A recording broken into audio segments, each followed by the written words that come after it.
Welcome to the Jeff Knows Inc. Entrepreneurial Show with your host, Jeff Lopes. We are live on the Jeff Knows Inc. podcast. I'm your host, Jeff Lopes. Super excited to have on today a good friend of ours, Ian Prunker. What is up, brother? Hey, Jeff, excited to be here with you. Always a joy to spend a little bit of time with you and your audience. Yeah, it's going to be a fun conversation today. I met Ian a few months back. I was on his podcast. We built a little friendship, and I love what he's doing. He's actually, through the summer, living in Michigan, which is a rock throw away from Toronto, Canada. So I'm an honorary Canadian. I'm an honorary Canadian. I have the A. We have Tim Hortons. We're good. Oh, that's awesome. That's awesome. I always start off our podcast essentially knowing what you're currently doing, and then we move on from there. We're going to switch it up. I want to hear Ian growing up. Where'd you grow up? How many siblings? A big part of you is obviously the ministry, and that was a kind of a shift in your life. Let's start that journey from you growing up and how that all processed into the ministry and then where it took you into your business world. Yeah. So it's an interesting story. I grew up in Royal Oak, Michigan, which is a little town outside of Detroit. And when I grew up there, it was not as trendy as it is today. Today, they're knocking down all the little teeny homes and building up big ones, but it was just a normal blue collar town when I went there. I have one sister. She's 3 years younger than me. And my mom and dad are just incredible people. They raised us with a lot of love and a lot of the right thinking and a lot of the right priorities. But my dad actually immigrated here from the Czech Republic. He escaped and got political asylum here during the middle of the Cold War. The Russians actually annexed at that time what was Czechoslovakia. It's now the Czech Republic. Yeah. And he was 16 years old. And the night the Russian tanks rolled into their town, they packed up all their stuff, told nobody, took a train to Vienna for a vacation and never returned. And they got political asylum in the United States. And he started working midnights as a pastry chef, learned the language, finished off school. And he met my mom at that job. And he worked midnights our entire life so that he could be home for us when we got home from school. And they were just wonderful people, a lot of sacrifices to give us a chance. We didn't really have much. They still live in the same 900 square foot house we grew up in. But we had a lot of love and we had a lot of family. And so that's sort of my upbringing. And so I grew up sort of in that environment. We didn't have a lot of money. It's my wife always jokes like, you would get socks and oranges for Christmas, like our first Christmas together, I was putting oranges and bananas in our stockings. And she was like, "What are you doing?" I'm like, "That's what goes in stockings, right?" She's like, "No, presents go in stockings." I'm like, "Well, in my house, I got bananas and apples. And if I was lucky, socks in my stockings." So that's sort of where we grew up. We didn't have a lot, but I never felt like I didn't have a lot. Yeah. And so I loved music and I just became an avid musician. I love playing music. And so I actually started teaching music lessons and playing in bands. And that's how I put myself through school.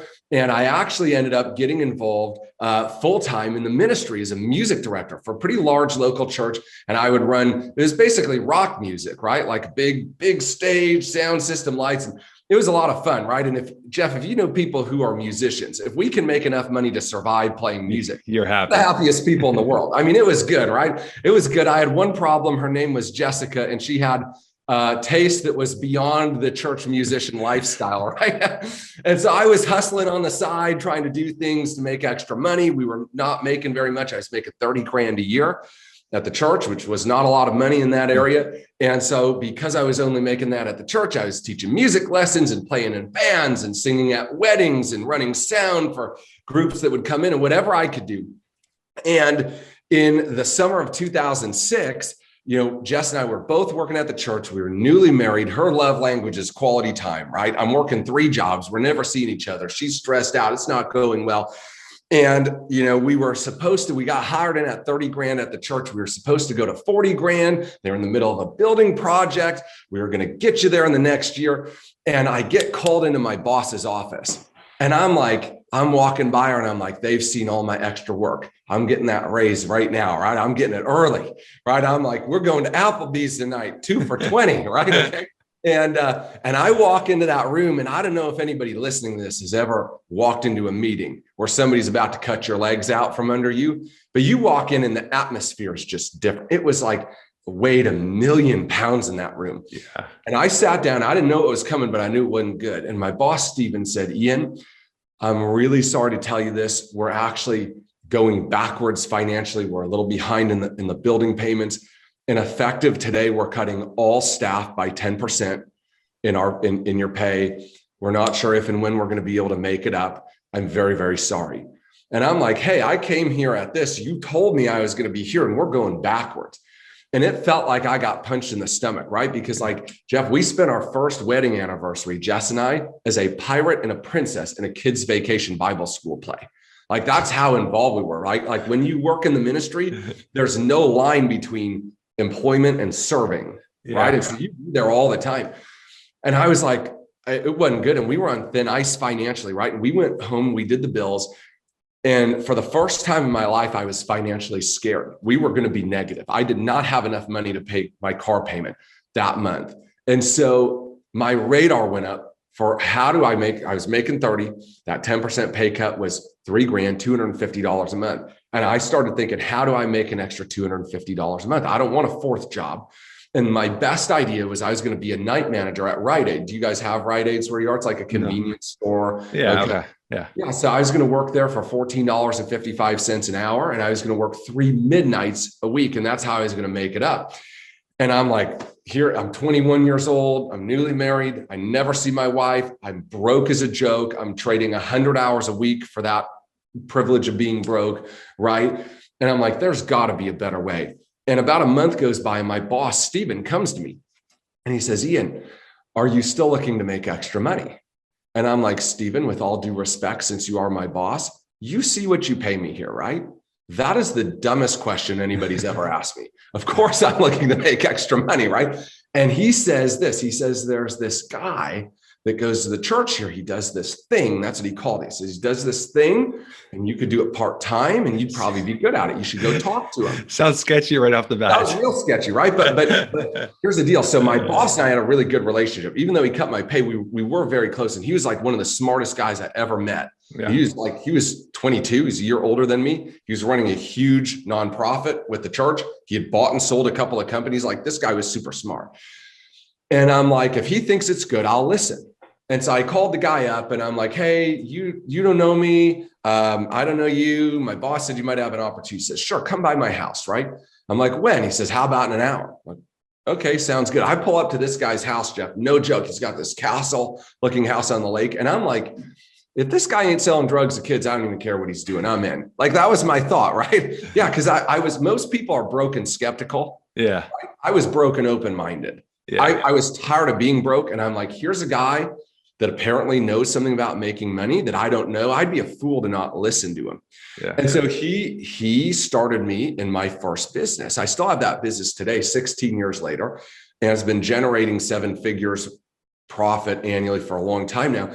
And I look at that, it was like, I would never have done it. It was in a field I had no idea about. I had no real experience in sales or anything like that. But if that pay cut wouldn't have happened, I probably never would have looked, because of my discomfort level wouldn't have overcome my action threshold, right? Yeah. And so it's like, when we either hate losing enough to change, or we hate changing enough to lose, right? Yeah. And I got to the point where I hated losing enough to change and to maybe learn some new skills. And so that's how I started in business. And so fast forward 10 years later, we built this big organization. We had 1,000 people working for us all over the country. And it was— What business was this? What'd you get into? It was in the financial services space. So we built this agency. We had 1,000 agents all over the country helping people with their finances. It was on autopilot. I've got more cash than I've ever imagined I would have in a whole bunch of time, right? So I'm like a creator, you know what I mean? Like, I'm that guy. You take me on vacation for 3 days, and at day 3, I'm like, all right, let's go. Come on, we got something to do. They're like, what are you going to do? I don't know. I don't know what we're going to do, but we're going to do something. And Jeff, I know you're the same way. I know you're exactly like that because of all the different stuff you have. Nobody crushes it in one thing and then crushes it in another and then crushes it in another and then starts like 3 other things just because, right? Yeah. That's just inside of us. We're like, there's something inside we need to give back to the world, right? Like, like there's this energy God gave us and we don't feel complete if we're not doing something with it. It's like it eats at us, right? And so, you know, I got involved in the short-term rental business and I built a little portfolio there, and that's been pretty cool. And then, you know, all the knowledge I learned over the years of building the teams, you know, people started asking me, can you teach my team this? Can you teach? And I'm like, I'm not going to teach it, but I'm going to record them. So I started recording some of those courses. And then that business took off. And so we've got a full-scale intellectual property and training company that's out there.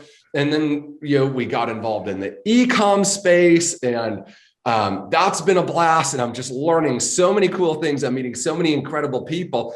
And it's just like sort of one thing after the next, you know, and it's just been a blast. It's been unbelievable. I always tell people, Jeff, I've lived 5 lifetimes in 10 years. You know what I mean? We've been all over the world. It's incredible. We homeschool the kids so we can travel. And it's just been awesome. And the amount of people we've been able to help has really, really been pretty phenomenal. That was the part I didn't anticipate, is all the impact that our influence would allow us to have in the lives of the people around us and even the lives of people we might never meet. What's your involvement with the ministry now? Yeah, that's a good question. So I'm still involved in the ministry. So I spend half my year in Michigan and half my year in Florida, a little more than half in Florida for anybody in the IRS who's listening, right? A little more than half, 7 months in Florida, 5 months in Michigan. And so I actually, always thinking like an entrepreneur, always come to your. You gotta make sure you never know who's watching, right? You never know who's watching, using our tax dollars against us, right?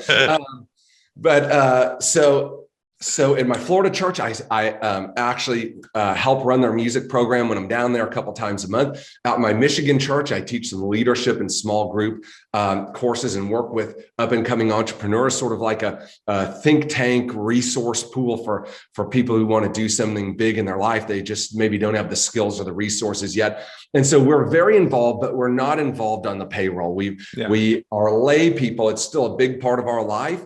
And I don't know, people say, did you ever feel bad leaving the ministry? And what I always tell them is I didn't leave the ministry. I just took the ministry into the market. That's all I did. You know, I instead of waiting for people to come to church, right? I got to meet them where they were. And one of my favorite quotes is preach always, but use words only when necessary.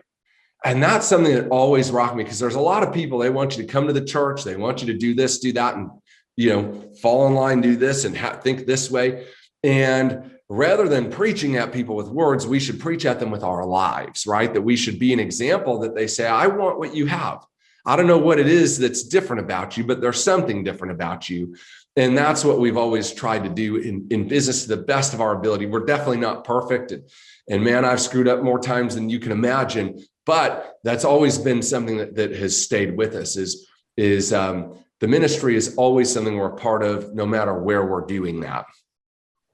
So, God, you've unpacked a lot there. I'm trying to figure out what areas to start tackling there. This is okay, a quick one, but let's dive into homeschooling. That was something from day one. You and your wife said, "This is what we're going to do." How old are your little ones now? Yeah, so my kids are 12, 11, and about to be 10. So we had 3 like. So you're very close to me. My daughter just turned 15. My son just turned 13. So you're not that far of a gap. So when did a homeschool start? Yeah, that's a good question. So I was raised up in a public school, right? And I valued my public school upbringing, you know, like I had great friends and, you know, we learned something, I suppose, right? And I valued it. And to me, when we were growing up, homeschoolers, let's just be honest, they were a bit weird, right? Like they were a bit weird. And I'm like, So when we started having kids, I'm like, no, we're not going to homeschool. I don't want my kids to be weirdos. No offense, right? Okay. Because we're homeschoolers now. So I can talk about it, right? Okay. And I think 2020 made a lot of people homeschool. Yeah. I always tell people, Jeff, we're the OG of homeschool. We were homeschooling before the government forced it upon us, right? Right. So anyways, So So we decided we were going to put the kids in private school. So they were in a private Christian school, kindergarten, first grade, my oldest.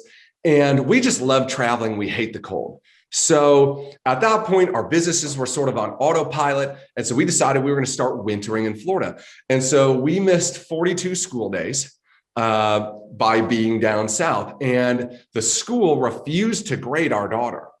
And we're like, no, just give us the work. We'll do it. We'll do the work with her. Like, no, you can't do that. I'm like, you should be thankful. It's like a paid vacation for your teacher. I'm still paying the tuition. You just got one less person to grade or teach. Like, that's y'all should try piloting this program as a new model, right? Like, and they weren't having it. Oh my gosh, it was like they lost their mind. And one of my mentors, Jeff, told me something that was so brilliant.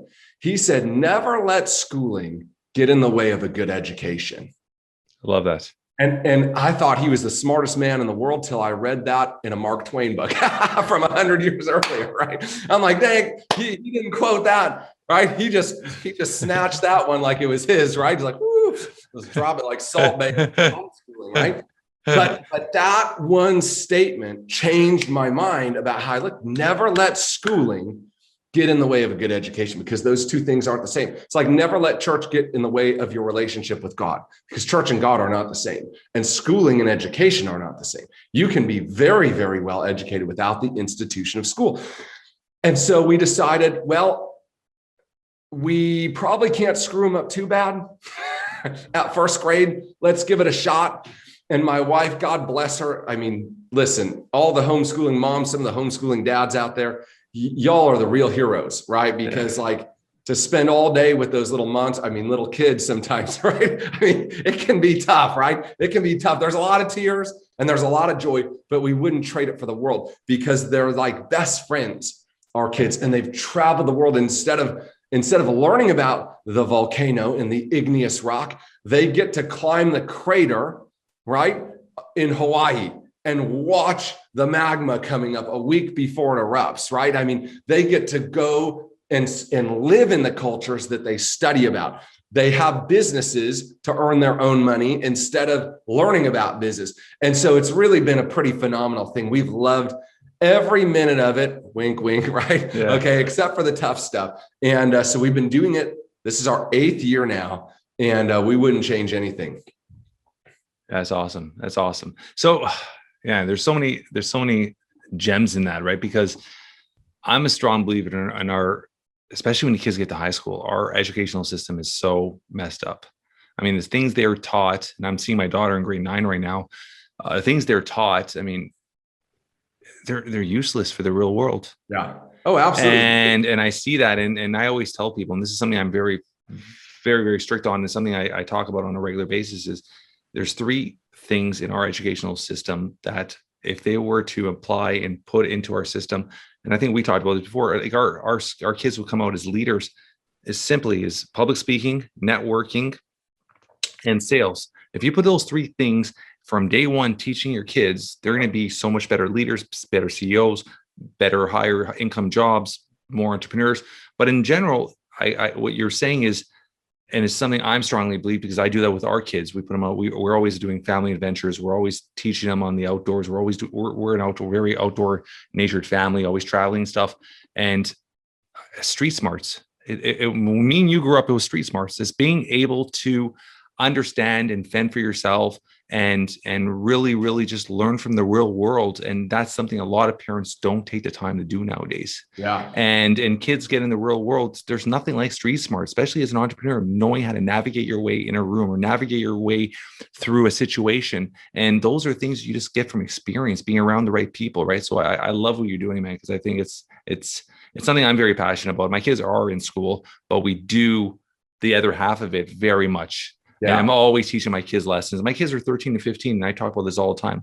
They both cook, they both clean, they both do laundry. Life lessons. You have to do that. You have to, Ian, because a lot of parents, they constantly, I was on a podcast the other day, and she described it perfectly. And it's a saying that apparently a lot of people say now, I never heard of, but lawnmower parents. they're cutting the grass and putting a smooth path for their kids all the time. They're always walking ahead of them, and you can't be like that as parents, man. That's just that's why I appreciate it. People have failure to launch, right? Like they're 25, 30, 35, still living at home, waiting for life to begin. It's like, whoa, like, wait a second here. You're like 20 years behind, my man, right? Yeah. And it's like, you can calculate the angle of an isosceles triangle, because that's obviously useful for daily application, but money, taxes, sales, relationship building, networking, we don't need any of those. Back to the triangles. It's like, why? Like, how many times have you calculated the angle of a triangle? You're triangulating your space on the globe. It's like, what is the purpose of this, right? But the education system isn't built to breed leaders. It's built not to breed at all. 100%. ByProduct. Where did that come from? The book, how did that, even the name? I mean, I love the name because it makes you think. Where did the name come from? Let's start with that. Yeah, that's a good question. So the book itself was a byproduct, right? So a lot of people decide, I'm going to write a book, and that's going to be my product, the book. The book for me was a byproduct of 15 years of grinding it out in the real world and learning what worked and what didn't work, right? And so the book itself was a byproduct. And the truth is, we're all living in a byproduct. Like right now, Jeff, you live in a byproduct. Your results, the quality of your health, your family, the richness of the relationships you have with them, your financial condition, those are all byproducts. They're what you got from what you put into the mix, right? And so most people don't think that way, right? They're not thinking about like, hey, what am I putting in here that's getting me what I got? They're just thinking, I don't like what I have. How do I change what I have? And what they're focused on the outcomes. But the outcomes are the product of the inputs. And if we won't change the input, ultimately we won't change the result. And so I watched for 15 years, I worked with tens of thousands of people who wanted to change their life, who wanted to make something for themselves, who wanted to change their financial condition, who were good people. They were motivated. They had the potential to do something good. And I watched a vast majority of them not materialize that which they said they wanted. And then I watched some people that had everything against them in life. Wrong background, wrong, nationality, wrong parental upbringing, wrong everything. And yet somehow they were able to overcome those things and create massive success. And I just began to study that. What causes some people to win big and some people not to win at all? And what I found is that there's a process in our life that's happening all the time. But even many of the greats don't understand it. They don't recognize it. And because they do it, they utilize it to get great results. They just don't know they're doing it. The problem with that is they can't teach those results to other people.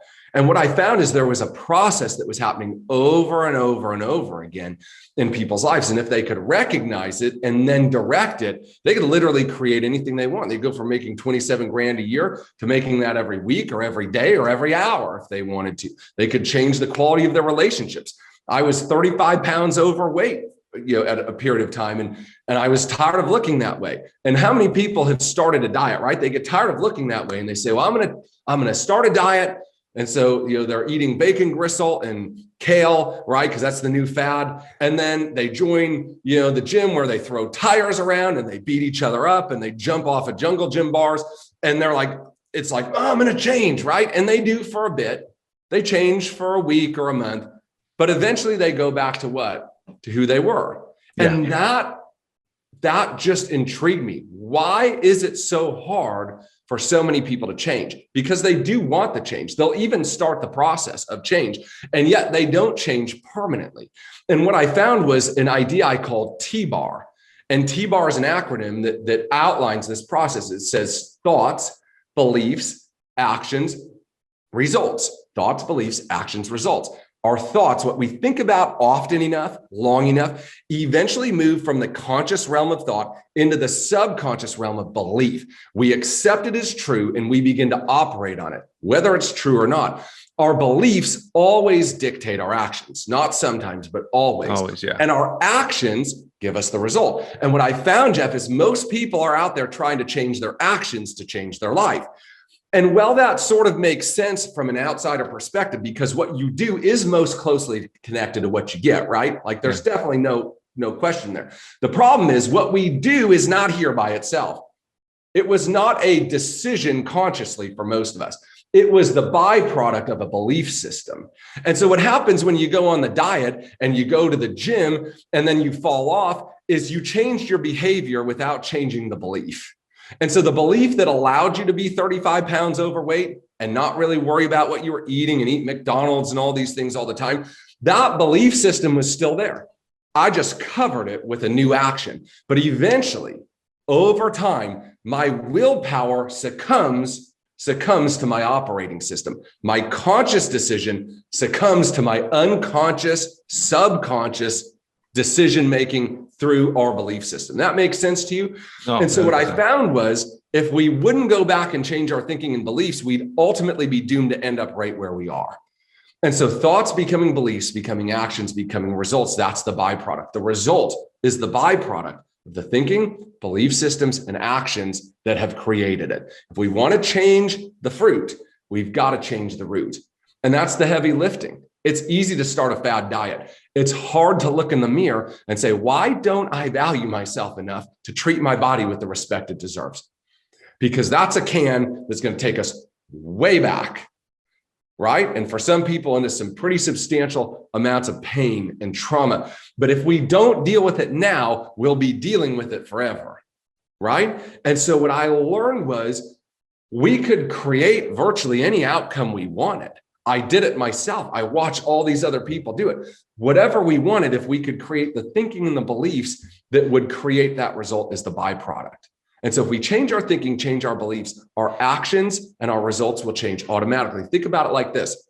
Nobody really likes going to the gym at 5 o'clock in the morning, right? And working out for 2 hours and exhausting their muscles to the point of failure. That's not like fun for most people, which is why most people don't do it, right? Okay.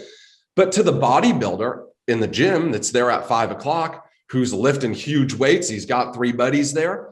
He doesn't have to decide that every morning. It's not a battle for him every morning. It's just what he does. That's his routine. He goes there. Why?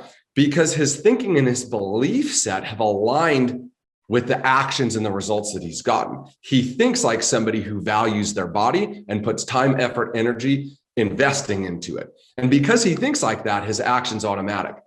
Think about for like 5,000 years of recorded history, Jeff, people thought the world was flat, right? And so they believed that if you sailed around it, you would sail off it, it'd be the end. Yeah. And so literally people have had ships, seaworthy ships for thousands and thousands of years.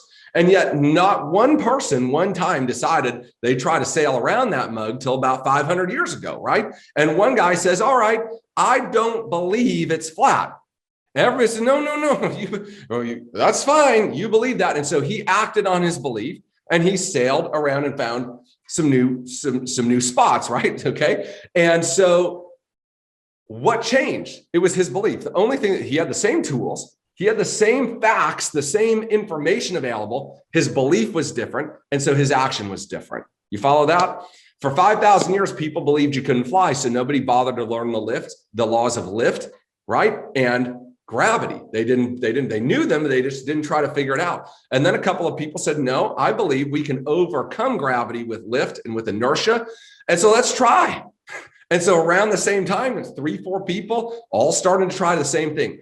They believed they could, so they did. If you don't believe you can win the game, you won't play the game. End of story.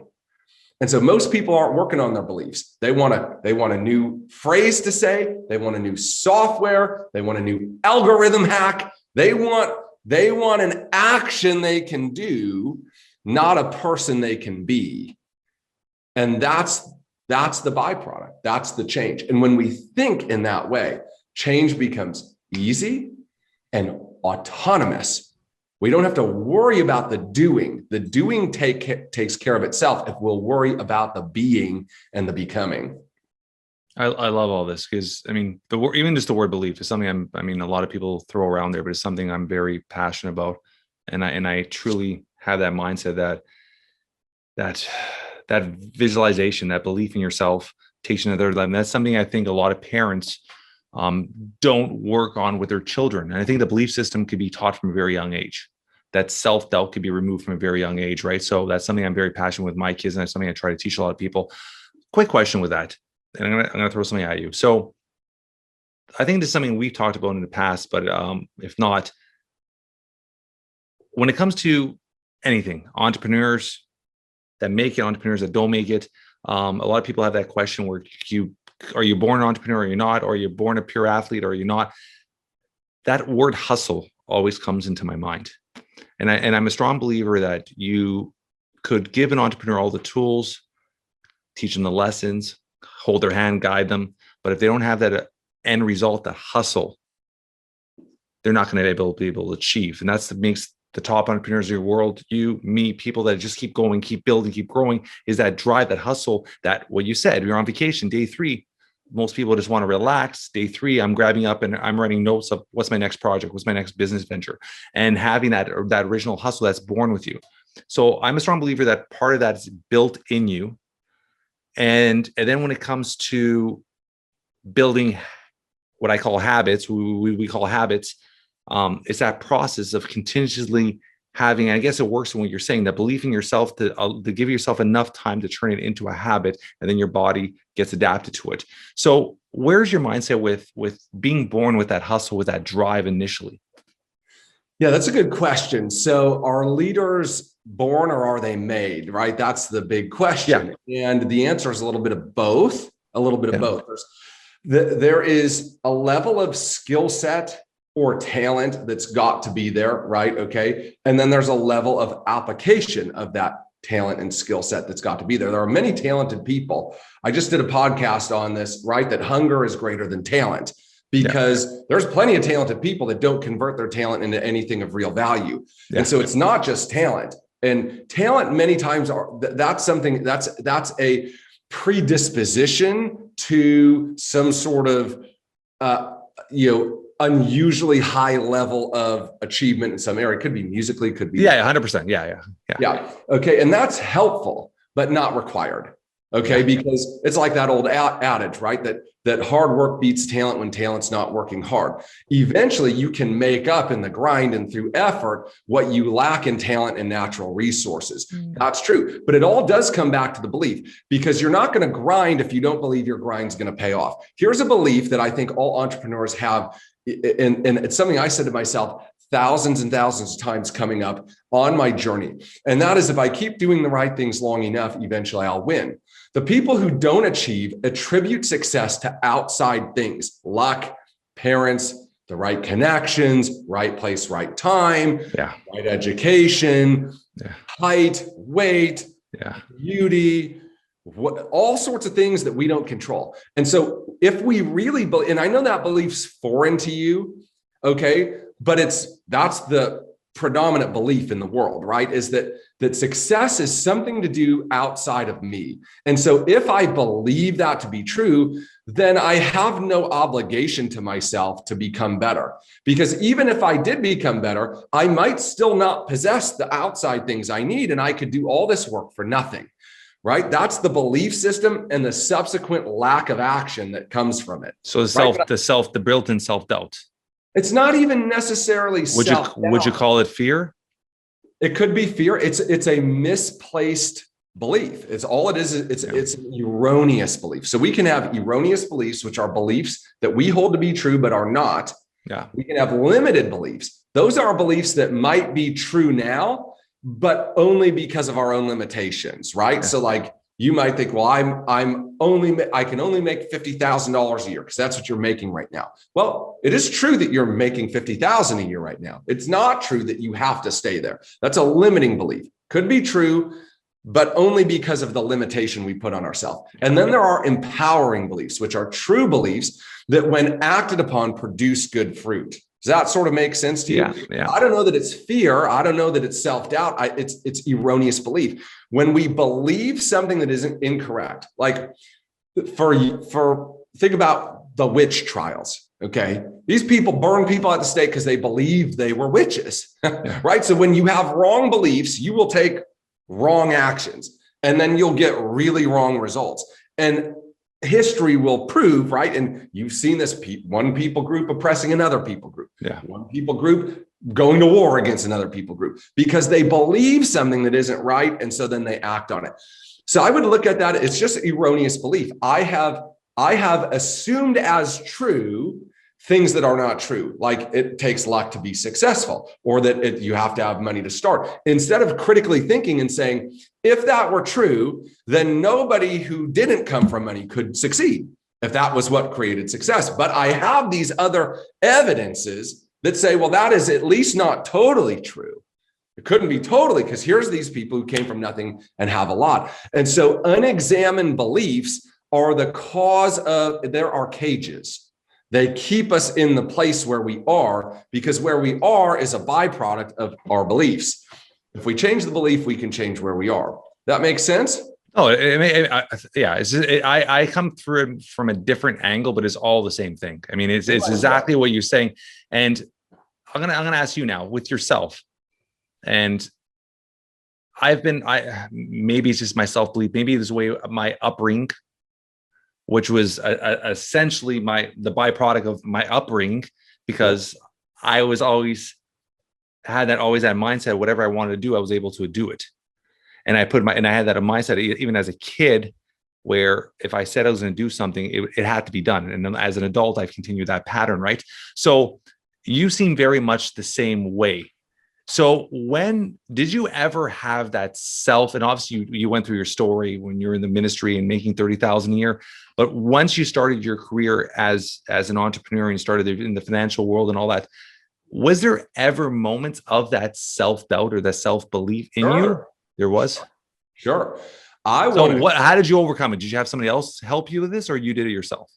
It's a good question. I probably wanted to quit in business hundreds of times in the early years, right? Yeah. And I wondered if I was good enough to keep it moving, if I could sustain it, if I'd ever get to where I wanted to be. So those things are there, right? And I think those are real in everybody's life. And anybody that tells you otherwise probably is not telling you the truth, because at some point we come to the edge of our own capabilities, and we are right to doubt our capability to move beyond what we've done before, because we've never been there. We don't really know. Yeah. But what you're describing is that you had this belief that if you stuck to something long enough, studied it hard enough, and learned the things there were to learn about it, that you could grow. Think about a baby. Okay. A baby falls down statistically 1,000 times before it learns how to walk. Have you ever seen a full-grown adult who's able-bodied but just sliding along the ground like a slug? And you say, what happened? He said, well, walking just wasn't for me. It was just tough. I just didn't know if I could do it. I just never learned, right? They just keep falling down over and over until eventually one day their legs and their spine is strong enough to carry them where they couldn't go before. And just like a baby grows strength to do what it couldn't do before, so you and I grow strength to do what we couldn't do before. And so that's the belief that you hold, and also the belief that I hold. I believe that if you give me enough time and access to the right resources, that I could learn just about anything I needed to learn, maybe not to be an expert, but proficient, right? And that goes back to like Dr. Carol Dweck in the book Mindset, right? Yes. Growth mindset. Growth mindset says, I'm capable of learning and growing because that's all I've ever done. And so remember bad beliefs, right? Erroneous beliefs. Every person listening to this, at some point, think about whatever you're doing for a career now. At some point, you weren't any good at it. And at some point, you never even considered it. And yet you showed up, somebody who knew more than you taught you, you put in time, effort, and energy, and you went from bad to okay, to good, to great, to maybe an expert or even excellent, right? And you learned that. And that learning is a process. It's actually a system of learning. And so if you can do that with thing A, you can also do that with things B, C, and D, right? That's the truth. That's the truth. But many of us say, well, I tried that. I wasn't any good at it. Okay, that's fine. I tried a lot of things I'm not very good at. But if I want to get good, if you want to get good and you're willing to learn and apply yourself, put in the time and effort, you will improve. You may never be great, but you will be better than you are now. And that's a belief that you hold. Yeah, and I hold that too. It's the process too. I think a lot of people don't, and I stress this all the time, Ian, is enjoy the process. I think people have these expectations of just everything happening or given to them so quickly that they don't learn to enjoy the process, and they don't play the long haul. They don't play the long game. And or even myself, when I set a goal or set a new business or set anything, I'm looking always at the long game, and I look at it the complete domino effect. Day by day, you're getting closer to the long haul. And as long as you can learn how to play the long game and enjoy the process, there's going to be ups, there's going to be downs, there's going to be tons of losses, tons of wins. As long as you have more wins at the end of the day than the losses, the long haul, you're going to get to where you want to get to. Yeah. Where's your mindset? And then we're going to get off this topic, but where's your mindset with individuals that I'm going to throw this out there, and a Tony Robbins, they go to a Tony Robbins event for a 3-day event. They're 5,000 people in the audience. They're all throwing their hands up. They're all encouraged and motivated, and they're going to take on the world. And I would say 95, maybe more % of them go home, and 3-4 days later, just like you said, that belief disappears. That aura, that energy of that room disappears, and they get back to their own world, and everything falls back into their place. What's your mindset with something like that? Yeah, simple. Internal victories will always precede external ones. Okay. And so when you put yourself in an environment, so I've never been to a Tony Robbins event. Okay, so me neither. Yeah, but I can't really speak, but I understand what you're saying. They go to a conference, they take a course, they get a coach, and they're fired up. They're emotionally engaged, and emotional engagement is important in building new beliefs. And we don't have time to go in it now, but in my book, I talk about that. And I talk about it in the course that I did on the book about how to supercharge new beliefs, right? How to take a belief you've had for 30 years and change it in 30 minutes. And emotion is part of that. The problem is most people are in emotion for emotion's sake. They're in an emotional state because it makes them feel good and it gets them excited. They're not using that emotional state to change their belief system. And so internal victories always precede external ones. Going somewhere is an external thing. Being surrounded by the influence of others is also external. Getting your energy levels up by what's around you and what you're experiencing, also external. And many people are looking for external solutions to internal problems. And that's never going to work, right? Because what's inside comes out eventually. And so we've got to do the inner work, and the outer work is automatic. One of the truths I love, Jeff, is it's no harder for a winner to win than a loser to lose. Winners win and losers lose. And it's about the same amount of emotional effort. And your losers are doing something every day. So are winners, but winners are doing the right things and moving. If this is your goal, and here's a winner every single day, the winner's just inching forward to the process, right? Yeah, that's the process, right? And eventually they get here, or at least closer to there, right? The loser just says, well, none of this matters because I don't control it. And so they just go in a circle, right? They live 1 year of life 30 times and call it 30 years experience. It's not what happened. They got 1 year's experience 30 times over. And so learning how to have those internal victories is where the external ones come from. And once those are dialed in, it's simple. It's not hard for the bodybuilder to get up and treat his body like a machine, because that's what he believes it is. It's just part of who he is. It's what he does, right? It's not hard for the professional athlete to come in and shoot. It's like that Ben Hogan saying, right? I wish I could hit a ball like you. And he's got bloody hands. He says, well, I hit 1,000 balls before lunch and 1,000 balls after lunch, right? Are you willing to do that? Well, no, sir. Then you'll never hit a ball like me, right? But to him, that's just part of the game. That's what he's doing. He believes he can be the greatest. And so it never felt like work to me. It probably didn't feel like work to you either. But we worked circles around people. Other people would say it was a grind. We would say it was a passion. Yeah. Because the work was the necessary bridge between my current reality and my desired reality. There is no other way there. So why not enjoy it? Like you're talking about, why not find the best in it? Right. And one of the things I love telling people about the process is learn to be patiently impatient, patient with the process and impatient with yourself to do everything in your capacity to grow. And most people, Jeff, live backwards. They're patient with that. They'll be there tomorrow. They'll start next week. They're real patient with themselves and then demanding of the process. I showed up. I'm not a millionaire yet. I've been here 3 hours. Yeah. This doesn't work. Right? I'm going to go say this is a scam on the internet, right? Yeah. Right. So it's backwards to most people, right? I love it. I love it. I love it. You've added some good value here. I'm going to ask you two more questions. Family. What do your children mean to you? What does it mean to be a dad? Oh my gosh, my goodness. So I think it's probably the most important job we have, right? Because that's our legacy. Our legacy carries on through our kids. And to me, it's just, there's so many layers of reward there, but just being able to be there with them and just being able to grow them up and to teach them in the way they should go and to be able to spend that time. Like I look back and it's like my 12-year-old is about to be 13 in July. It's like, yeah. You were a baby. Yeah. We're talking about the other day. My daughter's turned 15. Where did it go? Oh, it's crazy. So life's flying. And ultimately, all we're going to have at the end of the day is the memories we make and the impact that we leave, right? And so I think there's very few things on this planet that are more important than what you leave in your kids, not necessarily what you leave to them, but it's what you leave in them. 100%. It matters. And so we just, parenting is one of those things in school they don't prepare you for. Hey, here's a kid.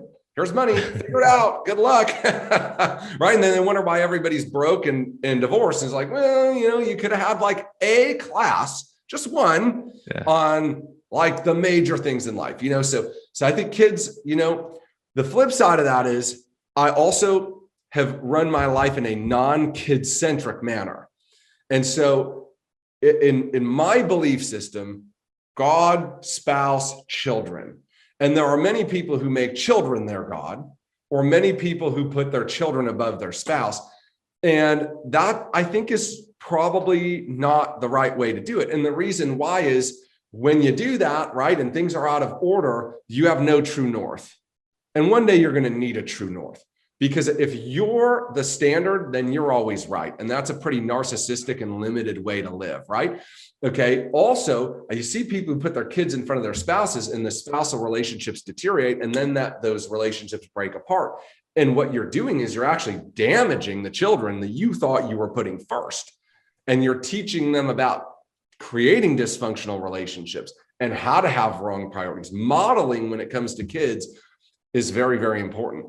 And so my kids know we love them unequivocally and would do anything for them, but they also know their place in the structure, right? And I think that that's a really healthy thing for people to have. That's just my opinion. Some of you probably think I'm nuts. That's okay. That's your right. I love it.